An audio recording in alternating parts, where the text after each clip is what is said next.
you. Salamat sa mid-scam. Nakakahabol din sa huling bunga. Makakapagpitas din. Thank you. Talagang pinatagal mo pa kasit yan.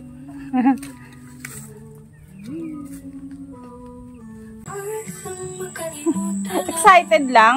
Excited? Matamis ba? Sige nga, tikman mo nga. Matamis. Hinog sa puno ito. Kung matamis, papakiyabin ko na yung isang bulig. Unggoy, tatlo. Matamis ba yan? Pag matamis yan... Tikman natin. Wow, juicy. Wow, sarap. Matamis? Tamis. Wow. Tamis. Ayun, papaya, pwede matikman. Ayun na, yung maliit lang. Saka yung ano, yung puso ng saging. Sarap tumira dito pag ganito maraming prutas.